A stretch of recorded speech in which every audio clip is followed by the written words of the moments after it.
Label rouge, agriculture biologique, AOP, AOC, IGP, Nutri-Score, sans colorant. Vous savez c'est quoi le point commun entre tout ça? Bonjour, je m'appelle Morgane Talidec et aujourd'hui je vais vous parler des allégations que vous retrouvez sur vos packaging et des labels qualité. Nous allons commencer par deux labels qualité que vous connaissez très bien, le label rouge et l'agriculture biologique. Vous avez probablement remarqué que pour l'agriculture biologique, il existe deux logos différents, une feuille et un logo vert écrit AB. La feuille correspond au label qualitatif répondant à un cahier des charges européen, alors que le AB répond simplement à un cahier des charges national, c'est-à-dire français. Le cahier des charges agriculture biologique français est plus complet que le cahier des charges européen, plus exigeant. Quant au cahier des charges label rouge, il l'est d'autant plus sur la qualité des ingrédients utilisés, mais aussi sur le mode de culture. C'est un point commun que nous pouvons retrouver avec l'agriculture biologique, puisque c'est une traçabilité complète du début de sa production jusqu'à son emballage final. Le second point sur lequel je voulais attirer votre attention est l'indication géographique. Vous avez probablement déjà entendu parler de l'AOC, appellation d'origine contrôlée, de l'AOP, appellation d'origine protégée, l'IGP, l'indication géographique protégée, mais aussi des spécialités traditionnelles protégées. Je vous présente différents exemples, que ce soit les cocos de Paimpol, la farine blé noir de Bretagne, ou encore la fraise de Plougastel.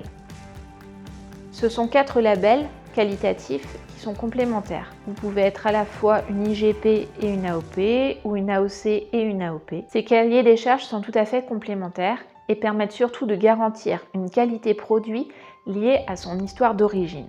Par exemple, les moules de Bouchot, qui sont cultivés en baie de Mont-Saint-Michel, sont protégés par une AOC, alors que les moules de Bouchot, tout simplement, sont protégés par une spécialité traditionnelle garantie. Le logo Nutri-Score est un logo que vous avez vu récemment apparaître sur vos emballages alimentaires, indiquant la qualité nutritionnelle de vos produits. Il permet de définir si les produits sont plutôt bons ou mauvais pour la santé, mais ce qu'il faut surtout retenir, c'est qu'il vaut mieux manger des produits qui vous font plaisir dans des quantités tout à fait raisonnables. Le prochain logo que vous allez voir apparaître d'ici horizon 2024 est le score carbone.